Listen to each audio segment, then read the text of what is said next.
जीवन समजून घेताना पार्ट 12. सहवास महत्त्वाचा. आपल्या नातेसंबंधांना आध्यात्मिकतेची जोड असेल तर ते अधिक कणखर होतात. कुणाशीही चांगली मैत्री जोपासण्यासाठी 3 पद्धती आत्मसात करता येतात. अगदी खरं सांगायचं तर मी तुझ्याबाबत आणि तू माझ्याबाबत सर्व सत्य जाणून घेऊ शकणार नाहीस. मानवी स्वभाव निसर्गतः गुंतागुंतीचा असल्यामुळे त्याला पूर्णतया समजून घेणं अशक्य आहे. म्हणूनच बरोबरीच्या व्यक्तीशी वागताना आपण एकतर मनात संशय ठेवून किंवा मोकळेपणाने पुढे होऊ शकतो. मोकळेपणात थोडासा आशावाद आणि बराचसा प्रांजळपणा बाळगता येतो. नात्यांशिवाय आयुष्याचा विचार करणंही अशक्यच आहे. नात्यांमागचं तत्त्व जागतिक स्तरावर सामायिक आहे. जीवनात दुसरं कोणी नसेल तर जगण्याचा अर्थ तरी काय? म्हणूनच हे जीवन योग्य प्रकारे जगायला आपण शिकलं पाहिजे. शाळांमध्ये हे कौशल्य जरी फारसं शिकवलं जात नाही तरी हजारो वर्षापूर्वीच्या प्राचीन आध्यात्मिक ग्रंथांमध्ये त्याबद्दल सविस्तर माहिती आढळते. संस्कृतमध्ये संघ म्हणजे सहवास, जो केवळ या जगातच नाही तर त्या पलीकडे देखील तितकाच महत्त्वाचा आहे. माणसाची ओळख त्याच्या सोबत्यांवरून पटते, ही म्हण अगदी चपखल आहे. सहवासाच्या परिणामाबाबत एक गमतीशीर गोष्ट सांगता येईल. उद्यम युग सुरू होण्याआधीची ही गोष्ट आहे. एक दिवस खेड्यातील एक माणूस आणीक उरकायला आडोशाला गेला. त्या काळात भारतात घरांमध्ये स्वतंत्र शौचालये नव्हती. कार्यभाग उरकल्यावर धोतर चावरत तो उठला. नुकत्याच बाहेर टाकलेल्या विष्टेकडे पाहत त्याने म्हटलं, शी गलिच्छ, मी इतका देखणा आणि सुंदर आणि माझ्या शरीरातून इतकी घाणेरडी आणि तिरस्करणीय गोष्ट बाहेर यावी यावर माझा विश्वासच बसत नाही. नवल म्हणजे त्याच्या विष्टेने पटकन उत्तर दिलं, अरे तू मला तिरस्करणीय म्हणतोस? काल रात्री तर मी चविष्ट समोसा होतो. तुझ्या सहवासात जेमतेम काही तास घालवल्यानंतर माझी काय अवस्था झाली ते तर पहा. सहवासामुळे आपण सर्वोच्च पातळीला पोहोचू शकतो किंवा नैराश्याच्या गर्तेत जाऊ शकतो. मी सहवासाबद्दल बोललो तेव्हा मला एकमेकांशी सामान्य संपर्क अपेक्षित नसून सहयोग अपेक्षित आहे. दैनंदिन जीवनात आपण अनेकांच्या संपर्कात येतो, पण म्हणून प्रत्येकाचा आपल्यावर परिणाम होईलच असं नाही. असं असूनही मी म्हणेन की प्रत्येक संपर्कादरम्यान आपण सजग राहिलं पाहिजे. त्यांचा आपल्यावर विपरीत परिणाम होऊ नये यासाठी तटस्थता बाळगली पाहिजे. हाय हॅलो कसे आहात या पलीकडे सहवास जातो. इतरांशी असलेल्या आपल्या घनिष्ठतेशी सहवास ही गोष्ट जोडलेली आहे. या संदर्भात एका प्राचीन ग्रंथात वागण्या बोलण्याच्या 6 पद्धती दिलेल्या आहेत. त्यातून घनिष्ठता निर्माण होऊ शकते. ददाति प्रतिगृहती गुह्यम अख्याति पृच्छति भुरक्ते भोजयते चैव षड्विधम प्रीतिलक्षणम.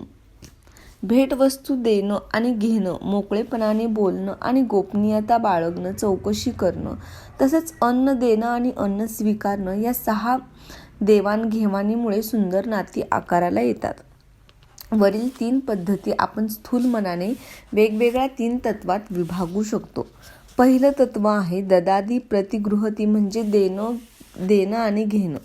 सहवासामध्ये जवळीक निर्माण होते, ती देण्या घेण्याने. उदाहरणार्थ, आपली गाडी आपण एखाद्याला एखाद्या दिवशी वापरायला देणं, आपल्या घरी पाहुणचाराचं निमंत्रण देणं किंवा आजच्या आधुनिक काळात वायफायचा पासवर्ड देणं. समोरची व्यक्ती नजीकच्या भविष्यकाळात त्याची परतफेड करते.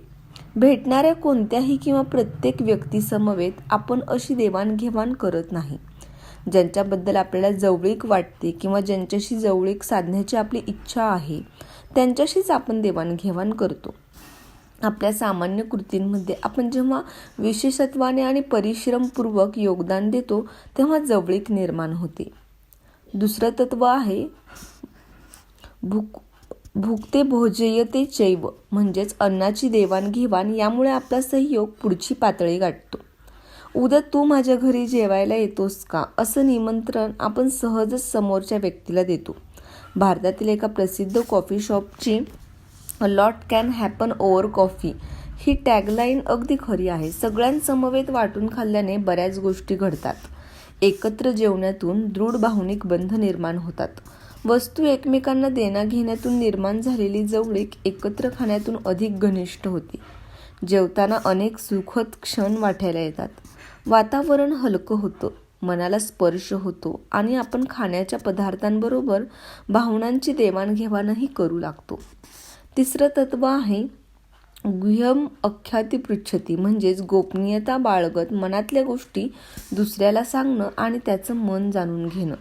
एखादी व्यक्ती आपल्याकडे मन मोकळं करते त्यावेळेस आपण तिचा मुद्दा समजून घेतोच, परंतु कळत नकळत त्या व्यक्तीने जोपासलेली मूल्य आणि श्रद्धा देखील आपण आत्मसात करतो.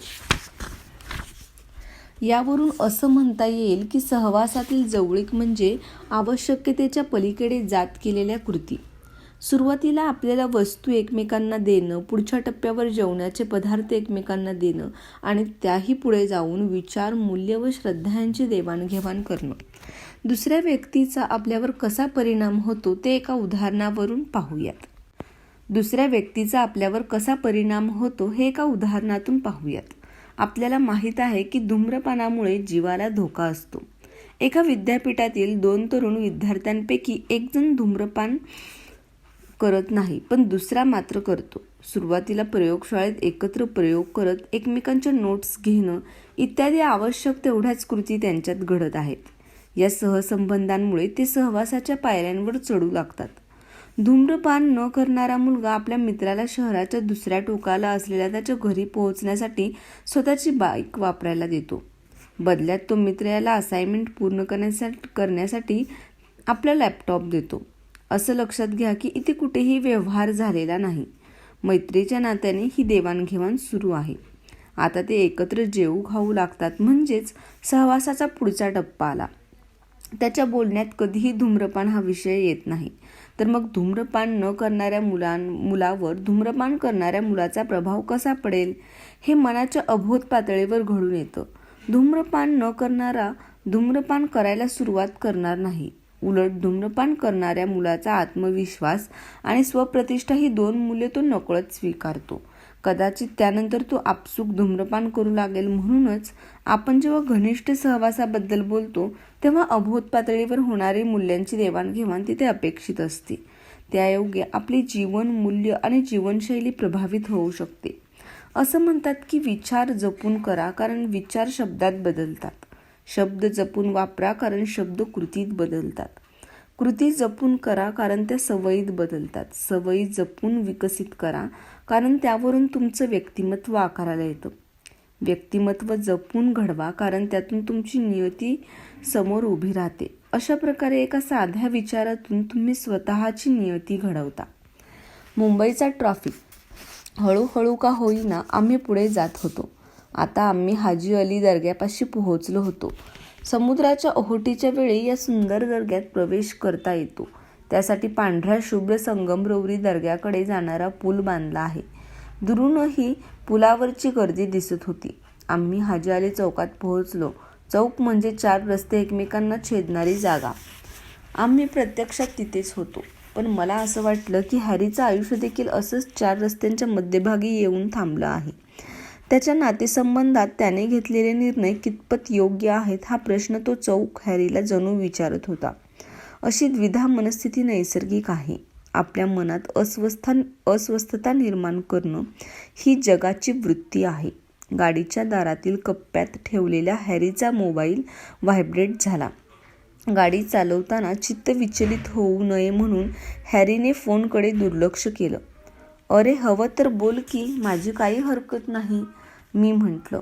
नक्की, त्याने विचारलं. मी मान डोलावली. कोणाचा फोन होता हे त्याने पाहिलं. अरेच्या बायकोचा फोन होता. इतका वेळ आपण जी चर्चा केली त्यावरून मला असं वाटतं की मी तिला लगेच फोन करायला हवा. तो संकोचून म्हणाला. अगदी बरोबर, मी हसून उत्तर दिलं. एका हाताने फोन नंबर दाबून त्याने खांदा आणि कानामध्ये मोबाईल पटकन धरत दोन्ही हात पुन्हा स्टिअरिंग व्हीलवर ठेवले. हॅलो, काय ग, कुठे आहेस? त्याने 2-3 वेळा हेच विचारले. त्यांचं संभाषण ऐकण्याचा माझा उद्देश नसला तरी दुसऱ्या बाजूने येणारी उत्तरं मला ऐकू येत होती. हाय, मी निघाले. ठीक आहे, घरी लवकर येईन. तुझ्या आईबरोबर आहे. वाक्य तुटक ऐकू येत होती. माझ्याकडे पाहत हॅरी म्हणाला, नेटवर्क सिग्नल चांगला नाही. ती कुठेतरी बाहेर निघाली आहे, पण ती माझ्या आईबरोबर का आहे हे मला नाही कळलं. सगळं ठीक असेल अशी आशा करतो. त्या क्षणी माझ्या मनात फारसं काही आलं नाही. तो कॉल फार महत्त्वाचा होता हे आम्हाला थोड्या वेळाने कळणार होतं. तर मग आपण काय बोललो होतो? हॅरी पुन्हा मूळ विषयाकडे वळायला उत्सुक होता. इतरांबरोबरची नाती आणि त्यातून जोपासले जाणारे सहसंबंध याबद्दल आपण बोलत होतो ना. माझ्या बायकोचाच विषय घ्या ना. मला कळत आहे की या विषयात मी पुढाकार घ्यायला हवा, परंतु ऑफिसचा ताण मी जसाच्या तसा घरी आणतो. ज्या कॉर्पोरेट जगात मी वावरतो त्या जगाचे आडाखे वेगळे आहेत. सहकाऱ्यांशी सहकार्य करत मला पुढची मजल गाठायची आहे. ऑफिसमधले सहसंबंध मी कशा प्रकारे सुधारू? मी म्हणालो, गंमत सांगू, प्रत्येक आठवड्यात किमान तू 40 तास ऑफिसमध्ये घालवतोस. समजा 20 ते 65 या वयोगटातील एखादी व्यक्ती प्रत्येक आठवड्याला 40 तास कार्यालयाला देते. दरवर्षी त्या व्यक्तीला 2 आठवड्यांची सुट्टी मिळते. म्हणजेच काम सुरू केल्यापासून 65व्या वर्षापर्यंत 90,000 तास काम त्याने केलेले आहे. प्रचंड मोठा कालावधी आहे हा. तेव्हा हा वेळ उत्तम प्रकारे सत्कारणी कसा लावायचा याचा नीट विचार केलेला बरा. आयुष्याचं तिसरं चक्र समजावून सांगण्याची वेळ आता आली होती. सारांश: सहवास फार प्रभावी असतो. तो आपल्याला उंचावतो किंवा गटांगळ्या खायला लावतो.